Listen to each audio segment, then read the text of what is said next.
Welcome to Retirement Countdown 1000.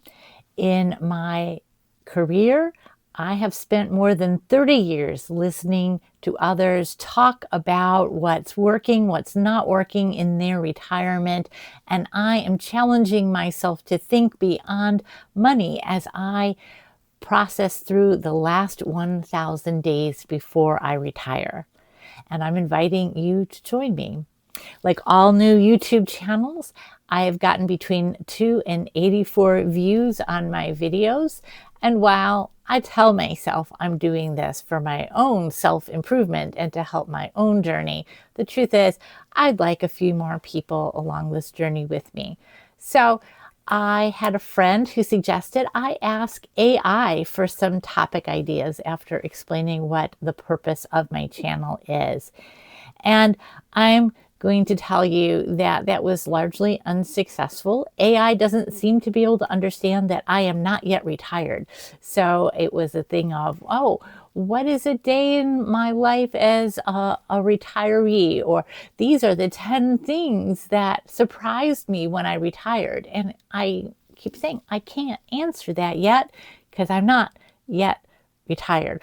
I could talk about what I've heard from other people, but that's not really the point of this. It's really about focusing on me. And so of the topics that AI suggested, the one that actually might work is what retirement means to me. So that's going to be the topic of today's video. And I have to tell you, that was something that was harder for me to put my head around than I thought. Of course, I know what retirement means to me, right? I'm thinking about retirement a lot. I'm making plans. I'm thinking of how I want to live my life, the things I want to do. Of course, I've thought about what retirement means to me. But in a larger philosophical sense, I don't have an answer for that really yet. Usually, as I go around the internet and I think of what retirement means to others, their answer is it means on a greater degree or another, it means freedom. And I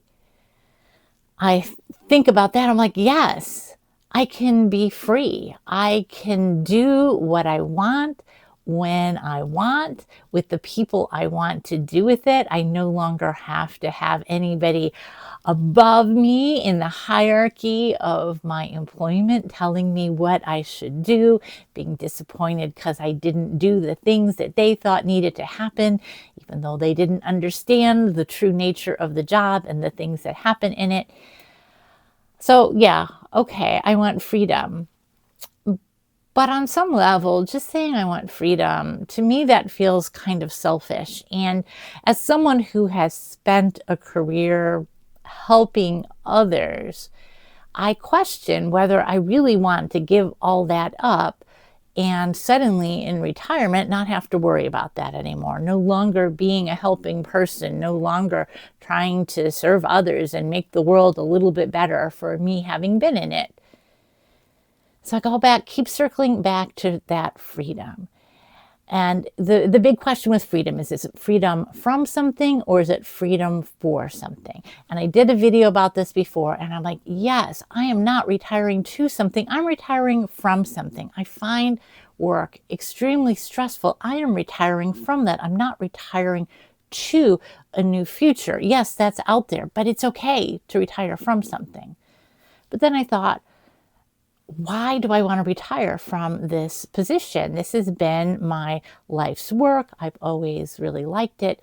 And I've realized that in the last decade, I have moved from being the person who does the thing to help others to being the person who manages other people who do the things to help others while doing some of that work still myself.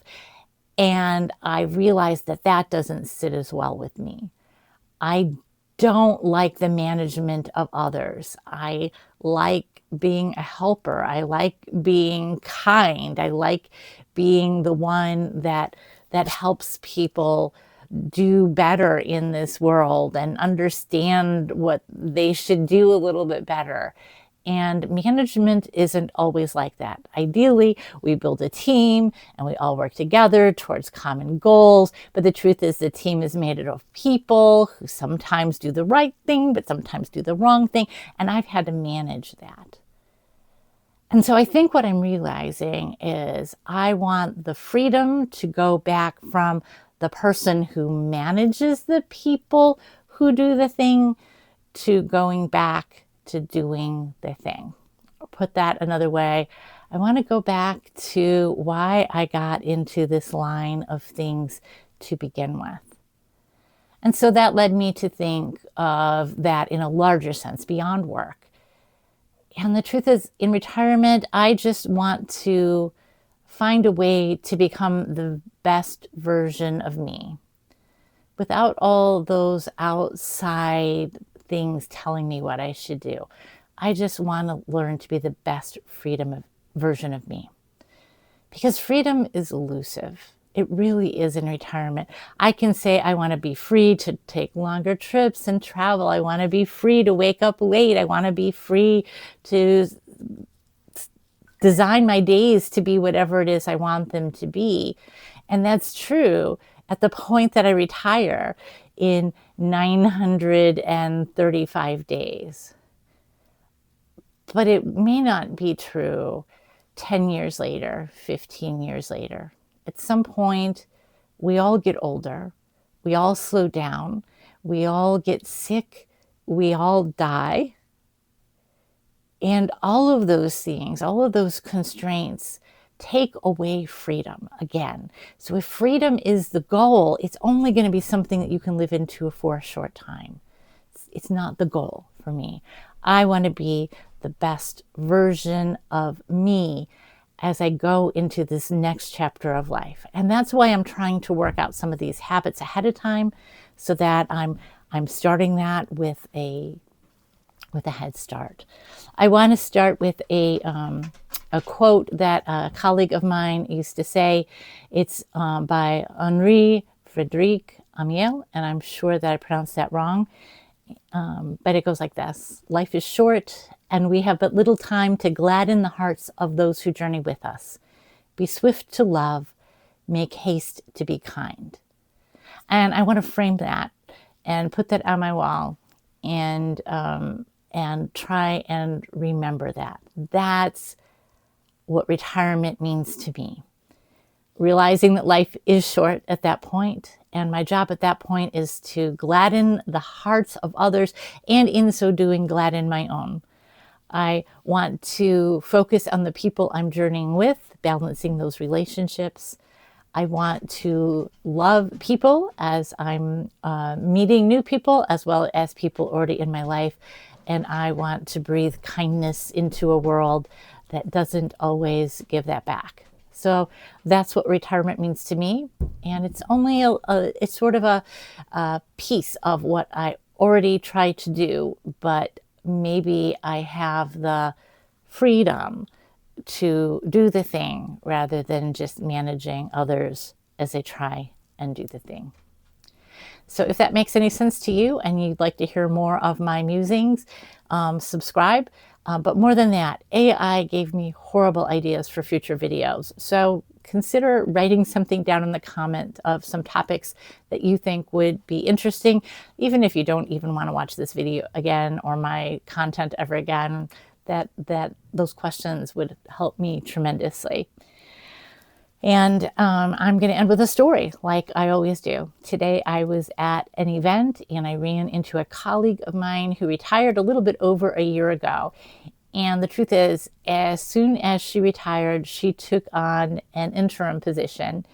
Another organization had lost their leader really quickly, and she stepped in to do that temporarily, and that temporary lasted about a year. And so that ended last week, and now she's retired again.